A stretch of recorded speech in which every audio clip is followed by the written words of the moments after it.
suburb just outside Milwaukee, the kind of place where people leave their doors unlocked and still wave at the mailman. That's what I liked about it. It felt safe. It was early December, around 10:30 p.m., and I was watching a movie in my living room when my doorbell rang. It startled me because I wasn't expecting anyone. My fiancé was out of town for work, and we don't get visitors that late. At first, I thought it might be a delivery, but when I checked through the peephole, there was no one there. I opened the door a few inches, just enough to peek outside. The porch light illuminated my small front yard, completely empty. No car in the driveway, no movement on the street, just the faint sound of wind and distant traffic. I shrugged it off, probably some kids playing around. I locked the door, turned off the porch light, and went back to the couch. Not even 5 minutes later, the doorbell rang again. This time, the sound made my stomach tighten. I froze, staring at the door. I didn't move for maybe a full minute, listening for footsteps, voices, anything, but all I heard was my own heartbeat. I picked up my phone and texted my neighbor, Mark. "Hey, are your kids ringing my bell again?" He replied almost instantly, "No, they're in bed." Why? I told him what was happening, and he joked back something about Christmas pranksters. I laughed it off too, but my hand was shaking. When it rang the third time, I didn't even go near the door. Instead, I checked the camera on my video doorbell, but the live feed was black. Just a message that said "signal lost." Now my nerves started to spike. I rebooted the router, but before the Wi-Fi even came back, the doorbell rang again, 4 times. Slow, even like someone pressing it carefully, deliberately. I called Mark. He said he'd come outside to check. I watched from my front window as he walked across his lawn with a flashlight. His beam swept over my driveway and porch. He called out, "Hey, anyone there?" Nothing. He looked at me through the window, shrugged, and went back inside. I was about to text him thanks when the doorbell rang again, and I saw him freeze mid-bit. He turned around and shined his flashlight at my front door again. The doorbell rang again. We were both watching it. No one was there. He came up my steps cautiously and said, "Your doorbell button's stuck or something." But when he pressed it, it didn't ring. It was working perfectly fine. Then, right as he stepped back, the bell went off twice, and the look on his face told me it wasn't a malfunction. Mark whispered, "Maybe someone's hiding." He walked off the porch and shined his light toward the bushes near my house. I was watching from inside when I saw the beam hit something, fabric maybe, and then suddenly the light dropped. "Mark," I called through the glass. He didn't answer. The seconds dragged. I could hear the faint buzz of his flashlight still on the ground, pointing at my hedge. I started to open the door, but before I could, Mark jumped back into view. Someone just ran toward the fence. He yelled, "Call the cops." I slammed the door, locked every bolt, and grabbed my phone. While I was on the call, I watched from the window as Mark ran to the backyard. Then I saw movement, a dark shape vaulting over my back fence into the woods behind the neighborhood. When police arrived, they searched the area for nearly an hour. They found footprints in the snow leading up to my front porch and around to the side gate, then gone. Whoever it was had been standing right beside my living room wall for who knows how long. They told me it was probably a burglar checking houses. I knew better. The next day, Mark showed me his security footage. It was grainy, but you could clearly see someone tall, wearing a hood, walking up my driveway. The time stamp showed 10:32 p.m., right when I first heard the bell. He stood there facing the door, motionless, for nearly a minute. Then he stepped out of frame, and the doorbell rang. But the part that made my skin crawl wasn't that he disappeared. It was what happened next. The video cut to me opening the door. You can see me looking outside. And there, just behind me, by the side window, a faint reflection of a face, pressed against the glass. It wasn't visible to me that night, only to the camera. The police never found the man. They said maybe it was a prank, maybe I overreacted. But a week later, I replaced my doorbell with a new system, one that sends alerts directly to my phone. The first night I installed it, I tested the chime. It worked perfectly. At 10:31 p.m., I got my first notification. Someone is at your door. When I opened the feed, the porch was empty. Then, slowly, the camera adjusted to the darkness, and I saw him, standing at the very edge of the yard, half hidden behind the tree, looking straight at the lens, not moving, not smiling, just waiting. That night, I slept with every light on in the house. But the next morning, when I checked the saved footage, the file was gone. No video, no evidence. Just one line in the system log, doorbell disabled manually, and I live alone. I rented a storage unit last spring after a breakup forced me out of a 2-bedroom and into a studio. The facility looked decent from the road, fresh paint, keypad gate, 24-hour surveillance, printed everywhere in bold block letters.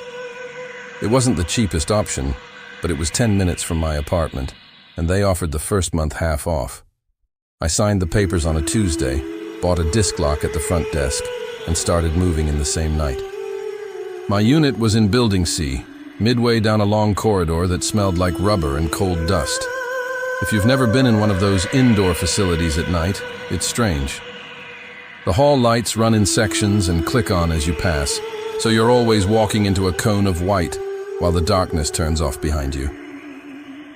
Every sound, the clatter of a dolly, a key hitting metal, sounds too loud.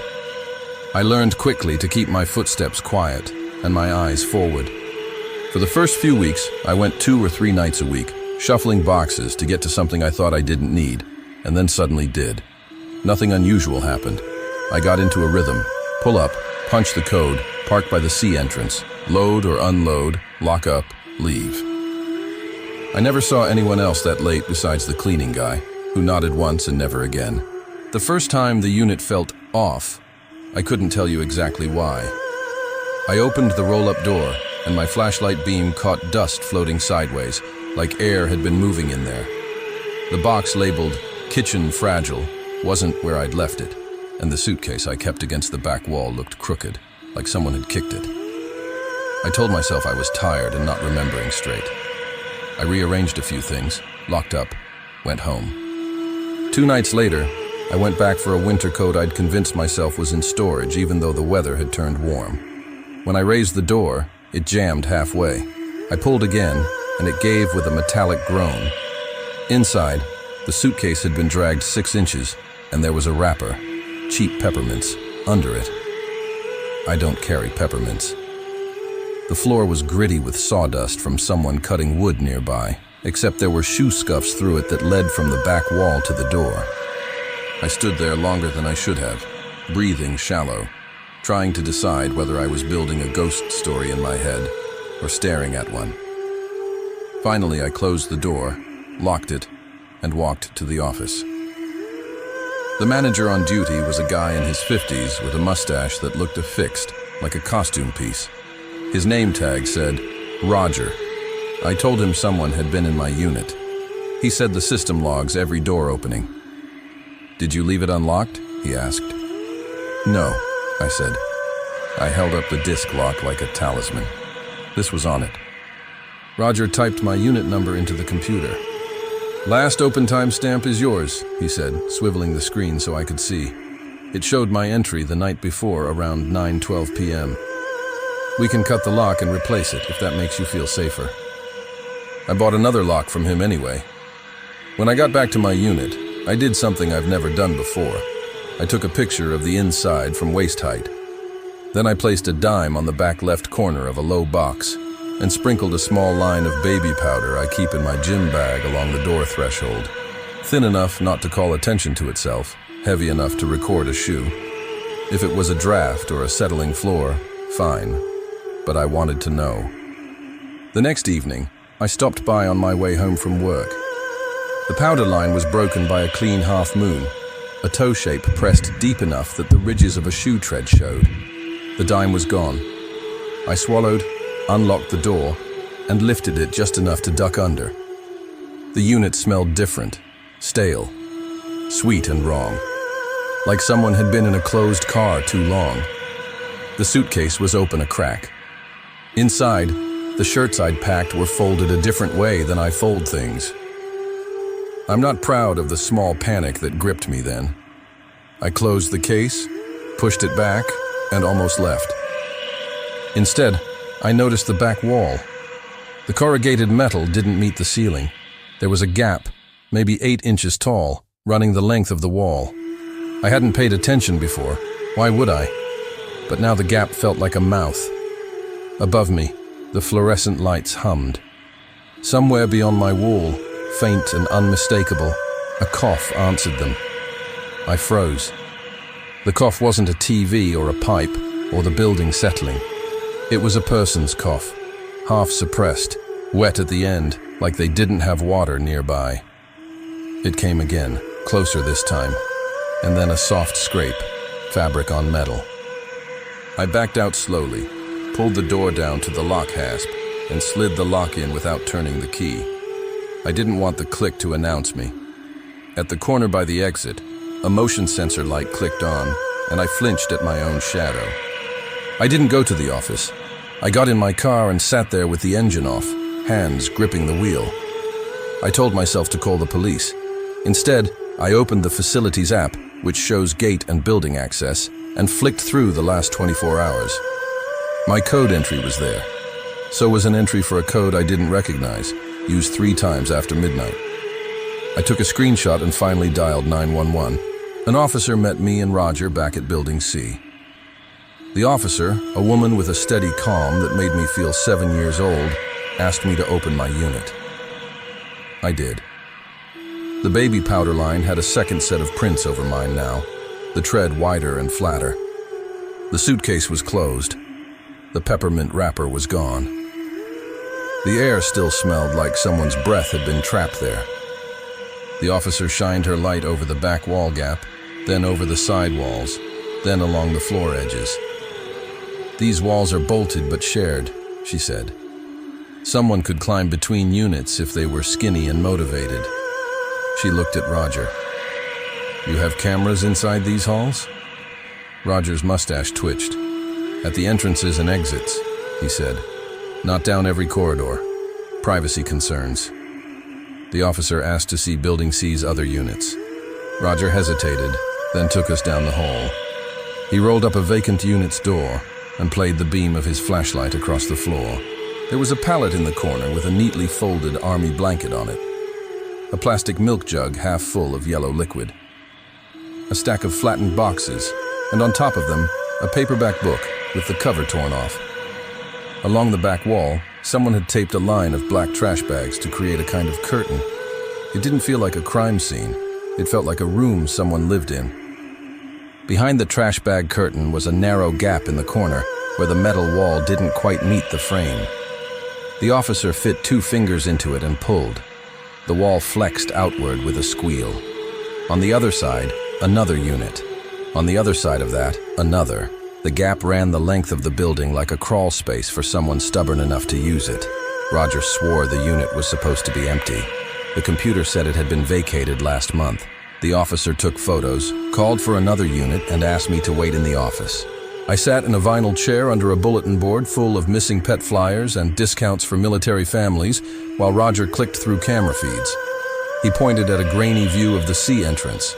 The door pushed open a few inches at 12:17 a.m., then wider, then a figure slipped inside sideways to avoid the camera's direct gaze. A hood, a jacket too big, baggy pants. The figure paused, turned back, and wedged a folded cardboard square into the jamb so the latch wouldn't close. Maintenance must have missed that, Roger muttered. The officers swept Building C for an hour. They found more signs of someone living there. Food wrappers stuffed inside a light housing, a coffee can with ashes in it, a little pile of coins, and a photo stuck to the wall with tape. The photo was a printout of a Google Street View of the facility, building labels visible, a red circle drawn around C. They didn't find him. That night, I moved the most important boxes back to my car.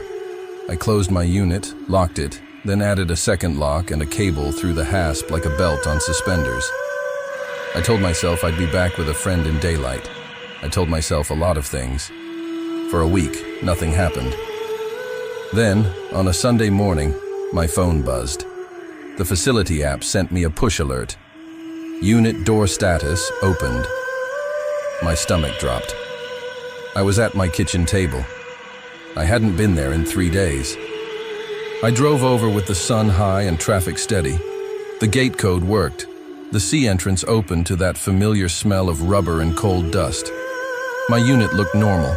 The locks were in place. The door was closed. The app said opened, but the metal was cool to the touch like it hadn't moved all morning. I took my keys out and stepped forward.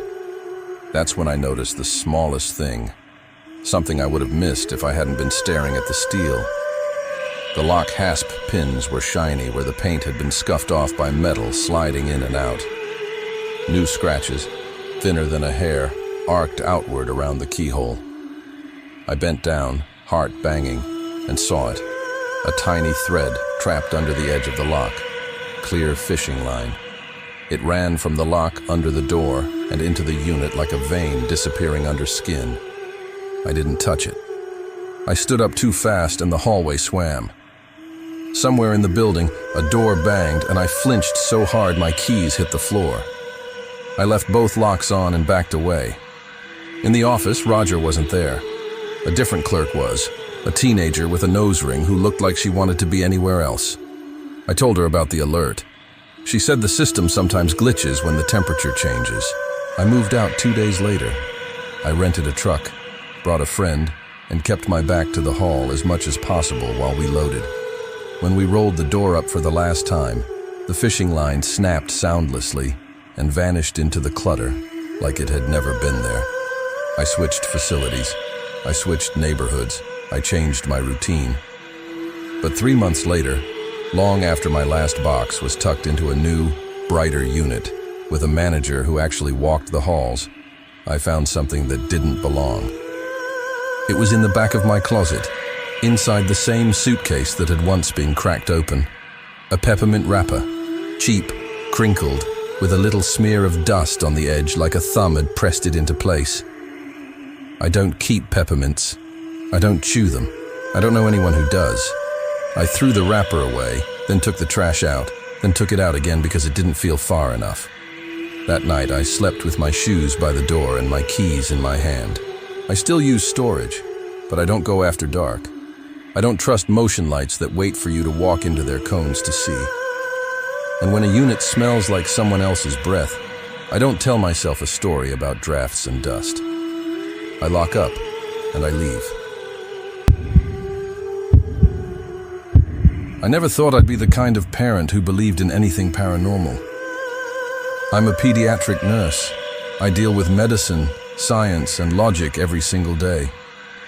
But what happened in the winter of 2022 still plays in my head at night. And sometimes I swear, I can still hear it. My husband and I had our first child, Emma, that October. We were exhausted but happy, living in a small one-story home just outside Rochester, New York. The house was built in the 1960s, and though it creaked and settled like any old place, it had charm. Hardwood floors, a big oak tree in the front yard, and a nursery right next to our bedroom. When Emma was about 3 months old, she started waking up more often during the night. So we bought one of those smart baby monitors, a camera with night vision, two-way audio, and a live feed on our phones. I liked the peace of mind it gave me. I could glance at my screen and see her chest rising and falling, hear her soft breaths through the speaker. For the first few weeks, everything was fine. The camera sat on a shelf above the crib, angled down at her. The night vision was surprisingly clear, though a little eerie, black and white, with her eyes reflecting faintly when she moved. Then one night, around 2:15 a.m., the monitor crackled. At first, I thought it was interference, the static popping like it sometimes did when our Wi-Fi glitched. But then I heard something under the static, a sound like breathing, slow and deep. My husband, Matt, was asleep beside me. I nudged him awake. "Do you hear that?" I whispered. He groaned, half asleep. "It's probably just feedback." I wanted to believe that, but as I turned up the volume, the sound grew clearer. It wasn't feedback. It was someone exhaling, long and steady, like they were inches from the microphone. Then, a man's voice, low, quiet, almost tender, said, "She's so small." My heart stopped. I froze, staring at the screen. Emma was in her crib, asleep. No one else was there. Matt sat up now, fully awake. "Did you just—" "I heard it," I whispered. My mouth was dry. "Someone's talking." He grabbed the phone, rewound the feed, and replayed it. There it was again, the breathing, then the voice. "She's so small." We both jumped out of bed. Matt grabbed the baseball bat he keeps by the door and went to the nursery while I called 911. I stayed on the line, whispering our address, explaining that someone had hacked our baby monitor or broken into our house. But when Matt reached the nursery, the door was closed, just as we'd left it. He opened it slowly. "Empty," he said after a moment. "She's fine. Nobody's here." The police came within minutes, checked every door and window and found nothing out of place. No footprints outside, no signs of forced entry. They suggested maybe someone hacked the camera's Wi-Fi connection. I wanted that to be true. It was the only explanation that made sense. So the next day, we changed every password in the house. Wi-Fi, router, app, even our phones. We moved the monitor to a new position and covered the lens whenever Emma wasn't in the room. For a while, things went back to normal. Then, about 2 weeks later, it happened again. I was home alone with Emma, Matt was working late, and I was folding laundry on the couch when I heard her babbling on the monitor. I smiled, thinking she'd woken up and was entertaining herself. But then she stopped, and a voice, the same voice, whispered, "Don't cry, baby. Daddy's here." I froze. I checked the feed. Emma was lying still, eyes open, looking toward the camera. That sent a jolt through me. She was too young to understand where the camera even was, yet she was staring directly at it. I muted the audio and crept to her room, trying not to make a sound. When I pushed the nursery door open, the air felt heavy, still. Emma's tiny chest was rising and falling, her eyes fluttering as if she'd just been awake. The camera's green light blinked steadily, meaning it was connected and live. I unplugged it immediately. The next morning, Matt checked the device's log history. Someone had accessed the feed remotely at 2:09 a.m. from an IP address listed as unknown. The manufacturer couldn't trace it. They said it could be through a VPN, meaning it could be anywhere in the world.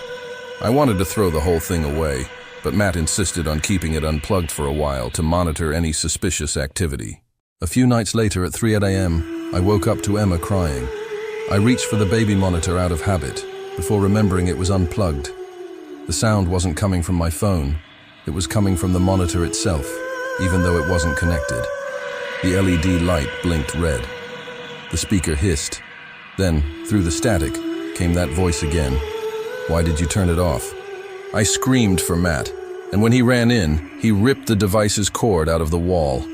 The light flickered once, twice, and then went dead. We didn't sleep that night.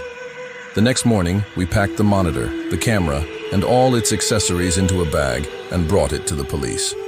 They sent it to a digital forensics specialist who later told us something that still makes my skin crawl. The device had been accessed over 40 times in 3 weeks, not just by us. Someone else had been watching our feed, using an external connection. But here's the thing that didn't make sense.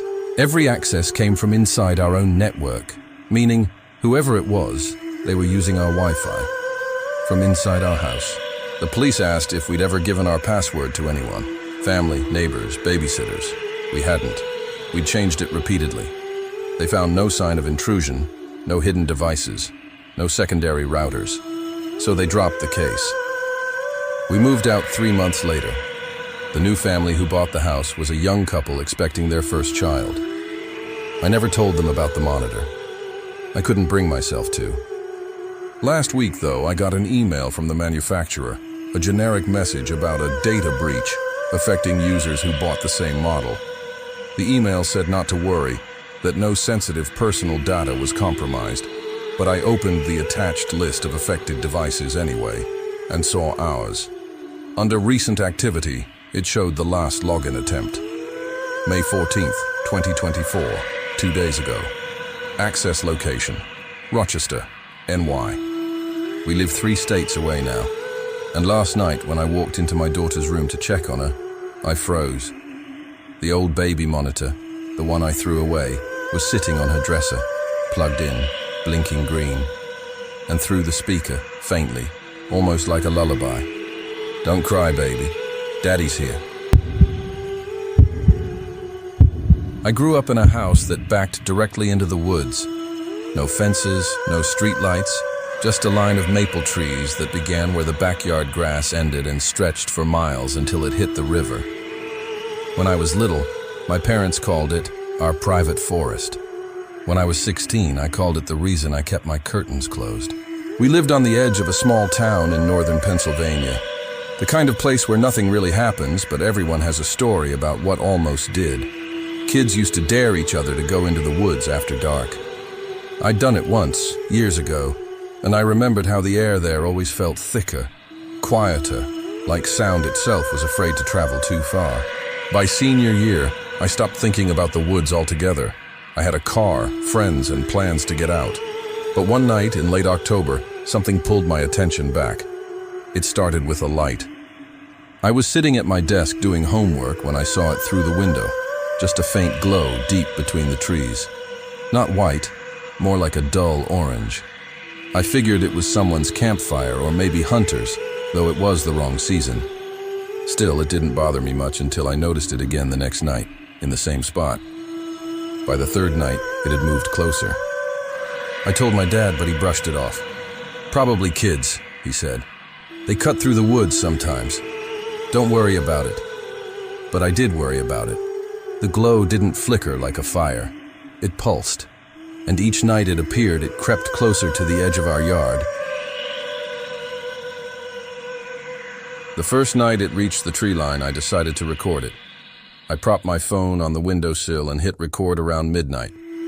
After about 15 minutes, the battery dipped to 1%, so I stopped and went to sleep. The next morning, I checked the footage while eating breakfast. For the first few minutes, there was nothing but darkness. Then the orange glow appeared, hovering faintly between the trees. It seemed to shift, left, then right, as if someone carrying it was walking. Then, at around the 9-minute mark, something stepped into view. A shape, human height, but too thin. The figure stood just beyond the trees, facing the house. I could only make out the outline of its head and shoulders, illuminated by the glow it held in one hand. The light flickered against its face for half a second, enough for me to see eyes that reflected like an animal's. Then the screen went black. I dropped my phone. I told my dad again. He looked at the video but said it was probably a trick of the light. When I asked if he'd seen anything outside, he admitted something that chilled me. He'd been hearing noises at night, footsteps in the leaves, but didn't want to worry me. That evening, I made up my mind to see for myself. I waited until everyone was asleep, grabbed a flashlight, and stepped out onto the back porch. The air was damp and heavy with fog. The woods loomed like a solid wall of black. I took maybe 10 steps off the porch when I heard it. Crunch. Leaves underfoot, but not mine. I froze and turned off my light. Somewhere ahead, the orange glow flickered to life. Closer this time, maybe 30 yards away. I whispered, "Hello?" No answer. I thought maybe it was a hunter or a neighbor, so I took one cautious step forward, then another. The glow dimmed, then brightened again, like it was breathing. My eyes adjusted to the dark just enough to make out a figure holding it. Someone standing perfectly still, shoulders drawn up, head tilted. They weren't wearing reflective gear or a headlamp. The light seemed to float just above their hand. Then they raised their free arm and waved. Slowly, deliberately, I ran. I bolted back to the house, slammed the door, locked it, and didn't sleep a second that night. When I told my dad again, he went outside in the morning to check. There were footprints, muddy, bare, human-sized, leading from the trees right up to the porch steps and then back into the woods. We called the police. They searched the area and found traces of a camp not far from the river. Some tarp remnants, an empty lantern, and food wrappers. They told us it was probably a homeless person passing through. I wanted to believe that, so I did. For about a week. Then the lights came back. This time, there were two. They moved separately through the trees, stopping at the same time, starting again in sync. From my window, I could see them weaving closer and closer until both glows merged into one. I turned away for a second to grab my phone, and when I looked back, they were gone. At least that's what I thought, until I saw something move between the trees. Not light, not shadow. Something white, a face. Just a pale oval watching from the dark. I yanked the curtain shut so fast the rod came loose. That night, our dog, a big lab named Tucker, wouldn't stop barking. He stood by the back door, teeth bared, growling at the woods. My dad went to the door and switched on the floodlight. Nothing. But when he opened the door to let Tucker out, the dog bolted straight into the trees. We heard him barking, then whimpering, then silence. He didn't come back. We found him 2 days later, half a mile into the woods. He wasn't hurt, not really, just wrong. His fur was slick with mud, and there were scratches on the tree next to where he lay, deep grooves like something had clawed the bark while watching him. After that, my dad called a contractor to build a fence, not a small one, a full 8-foot privacy fence that ran the length of our yard. I thought it would help. It didn't. 3 nights after the fence went up, I woke to a rhythmic thudding. At first, I thought it was rain. Then I realized it was coming from outside my window. I opened the blinds a fraction. The orange glow was back, right on the other side of the fence. I could see it shining through the slats, shifting slightly, back and forth, as if whoever was holding it was pacing. Then a hand appeared, reaching over the top of the fence. Long fingers, pale skin, gripping the edge like it was testing how sturdy it was. The glow flared once more, illuminating the wood, and I saw something etched into the boards in large, rough letters. Hello again. I screamed for my dad. He came running with the bat, and by the time he got outside, the light was gone. But the message remained, burned into the wood, not carved.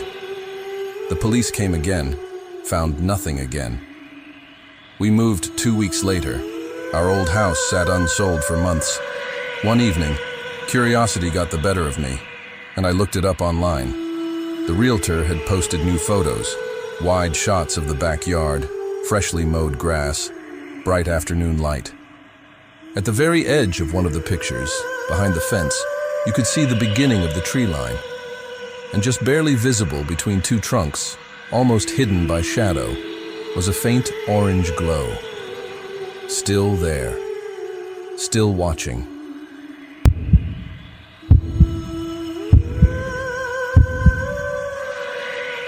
I drive for a rideshare company on weekends to make some extra cash. Most of the time, it's harmless. Drunk college kids, airport runs, couples arguing quietly in the back seat. But one night last winter, something happened that made me quit for good. It was a Saturday in February, around midnight, and I was about ready to call it a night. Snow had been falling since early evening, dusting the streets with a thin white layer that sparkled in the streetlights. I was parked at a gas station just outside the city when a ride request popped up. Pickup at Hillcrest Motel, destination private residence, about 15 minutes away. The profile photo was blank. The name just said Clara. The motel was one of those cheap roadside places. Flickering sign, half the rooms empty, half the curtains drawn tight. When I pulled in, the lot was mostly empty except for a single truck idling near the back. I texted the passenger, "This is your driver, I'm outside." No reply. A moment later, the rear door opened and a woman slid in. She looked to be in her late 20s, thin with shoulder-length hair that looked damp from the snow. She wore a dark coat and held a small purse in her lap. "Clara?" I asked. She nodded once, barely looking up. Her voice, when she finally spoke, was quiet. "Thank you for coming. It's been a long night." Something about the way she said it made me shiver. Not the words, but the tone. Like she'd been awake too long, or like she wasn't really talking to me. I started driving. The GPS said 15 minutes to the address, a small residential area on the east side, near the old train tracks. We sat in silence for a while, just the sound of the tires on snow and the faint hum of the heater. After a few minutes, I tried to make small talk. "Rough night?" She smiled faintly, but didn't answer. Instead, she asked, "Do you ever pick people up twice?" I laughed softly. "Sometimes, yeah. Regulars, I guess." She turned her head toward the window. "Not me," she said. "No one ever does." I didn't know what to say to that, so I didn't say anything. We drove in silence for a few more minutes. Then, as we passed under a streetlight, I glanced at her in the rearview mirror, and something about her reflection made my hands go cold. The light hit her face just enough to catch her eyes. They were open, but she wasn't blinking, just staring straight ahead, like she was watching something through the windshield that wasn't there. I told myself I was being paranoid. It was late. I was tired. The GPS voice interrupted the silence. "In 1.2 miles, turn right onto Maple Road." That's when she leaned forward slightly and said, almost to herself, "I used to live near there." I tried to sound casual. "Oh yeah? You moving back?" She didn't answer. She just smiled, a small, tight smile that didn't reach her eyes. Then softly, "I never left." I glanced back again, but her head was down, hair covering her face. I told myself maybe she'd been drinking, or just tired. I was seconds away from pulling over and asking if she was okay when the GPS said, "You've arrived at your destination." We'd stopped in front of a small house. The porch light was off. The windows were dark. "This it?" I asked. She looked up. "Home," she said quietly. I waited for her to get out. She didn't move. After a few seconds, I turned slightly in my seat. "Ma'am, we're here." She was staring at the house. Her hand was on the door handle, but she wasn't moving. Her eyes looked wet, like she was holding back tears. Then she whispered, "I haven't been home in a long time." Before I could respond, she opened the door and stepped out. She didn't shut it behind her. She just walked up the driveway slowly, snow crunching under her boots. I leaned over to call out, maybe ask if she wanted me to wait, but she was already halfway to the porch, and then she was gone. Not out of sight gone. I mean, one moment she was walking up the path, the next, she simply wasn't there. Like the snow swallowed her. I blinked, leaned forward, looked again. Nothing. No footprints leading away. Just the open door, the empty porch, and falling snow. I got out of the car, heart pounding, and stepped onto the sidewalk. "Hello?" I called. The only sound was the wind. I walked up to the house. The snow was untouched except for her prints, which stopped halfway up the driveway, like she'd vanished mid-step. My breath came out in visible clouds. I knocked on the door, half expecting someone to answer and tell me it was all a joke. After a few seconds, a light came on inside. A man in his 50s opened the door, wearing a robe, confusion on his face. "Can I help you?" he asked. I just dropped someone off here," I said. "A woman named Clara. She said she lived here." The man's expression changed. His mouth tightened. "You must be mistaken." I shook my head. "No, sir. She gave this address." He stared at me for a long moment, then sighed.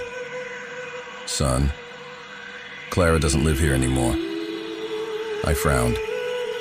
"Do you know her?" He nodded slowly. "She was my daughter. She died 5 years ago." I felt everything drained from my body.